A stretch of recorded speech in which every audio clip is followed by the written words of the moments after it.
India's real estate sector is in serious trouble. In all places, whether it is National Capital Region or any of the major Tier 1 metros, you will find thousands of flats which are lying unsold. We also know of several projects which are stuck at various developmental stages. The government has tried several other initiatives, including a subsidy for small homes to kickstart this sector. For all this effort, there has been no way that the market has started to move. The reasons for this are plenty. Nowhere in the world is the gap between the cost of a house and an annual income of a person so wide. Let us imagine that you are earning about 40,000 rupees a month. That is, you are earning 5 lakhs and you are living in a tier 1 metro, which are the top 8 metro cities of India.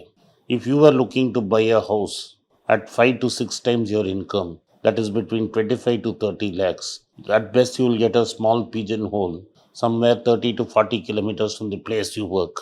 It does not make sense, except perhaps in Bombay, for you to travel such large distances because the commute itself will make sure that it is not viable. Soon you will vacate that house and move to a house nearer to your place of work, and then you will have to service the EMI plus pay rent on a new property. The really good properties are between 70 lakhs to 1 crore, and that there are not many people whose husband and wife's combined income exceeds 2 lakhs who can buy a house. The top people have already bought houses. How many houses can they buy? They buy one or two, maximum two houses. Beyond that, maintaining it becomes very difficult. That is why you find so many empty houses. Houses that have been built on borrowed money, land which was originally bought on borrowed money, construction on borrowed money, and you find most projects become unviable. But for a bank's perspective, lending for a residential mortgage is the most lucrative one because in India, things have not evolved so much that people will abandon a house which is there in their name. It is a middle class dream for most people to own a house. So, once having you decided to buy a house, even if you have made the wrong decision, people will continue to stay in that house unless they can sell it and close the loan and recover some money. They continue to pour good money behind a bad decision. So they are hooked on it for life. I live in the city of Madras, right in the center of the city. I have several friends who have bought properties about 30 to 40 kilometers from where I live and work, and they also work in the same area. They have bought houses at fancy prices and but still are continuing to pay the home loan, hoping one day finally the cost will, their effort will match, and at least they have a property in name. For 60 to the houses they have bought at 60 to 70 lakhs, the rent they get is 12,000 rupees, of which 3,000 rupees goes into maintenance. So it makes no sense to buy a house. And this is why houses are not selling because people cannot simply afford to buy a house in India, even though builders can afford to build houses. So banks, now desperate to lend money because they are flush with cash, are looking at ways at which you can tempt retail investors. The one way retail investors are being tempted and they make mistake of buying a house is looking for that income tax exemption. The income tax exemption gives up to 2.5 lakhs of interest paid plus up to 1.5 lakhs of capital paid as as an income tax relief. So what happens even if an individual as his parents have their own house and the son joins a job, the immediate dream is to buy a flat on EMI. The moment you buy a flat on EMI, then you are hooked on it and you have to keep paying the EMI irrespective of whether you actually use the flat or you do not use the flat. These loans are for a long time and for 25 to 30 years. The banks used to make good profits on this because the value of the flat used to keep increasing. The value of land and the value of the flat is the asset underlying the loan.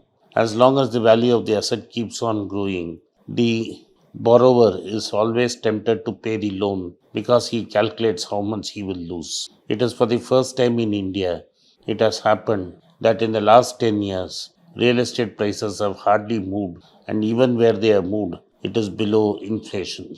So, I am getting inquiries from people who consult with me on what they should do to get rid of this house, which is neither giving them rent, but the EMI has become an albatross around their neck.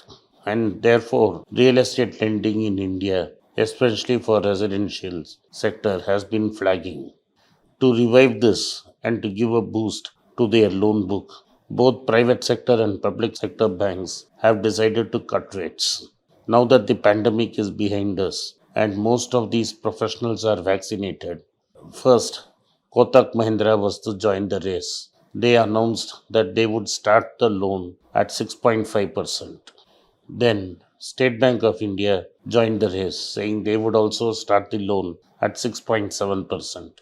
Bank of Baroda also has said they will give loans at 6.5. Sooner rather than later, all banks will join at 6.5 because money is available so cheap. And for the next first 2 years, the borrower is going to enjoy these low interest rates. It is the hope that with such low interest rates, you can tempt people to buy more houses. But I doubt whether it will happen because the problem is not the question of supply, it's a question of demand. As CMIA has been pointing out, we have been losing jobs. Lesser and lesser people are being employed, and more people are finding it difficult to meet. Basically, the inflation has expanded to such an extent that people are making ends barely meet. In this scenario, even if you cut the rates by 0.5%, I don't think it is possible for many to join the bandwagon.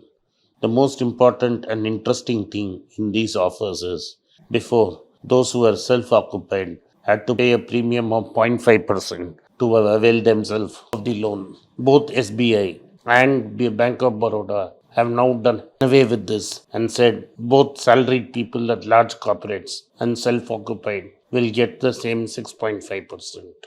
At least score one for equality. Thank you for watching. Be rich. It's a great privilege and honor that so many of you in thousands have subscribed to my channel and have supported me. I have written 2 books in English, The Alchemy of Money and Ordinary Stocks, Extraordinary Profits. These books are published by us and are ready. If you want to procure a copy, send us a message to the WhatsApp number given below and my team would respond to you. If you want an Amazon Kindle copy, you can click the link below. Finally, those who wish to consult with me can send a mail to berichenglish@gmail.com. Once again, I thank you for your support. If you like this video, press the subscribe button of my channel, hit the like button and turn on the bell notification.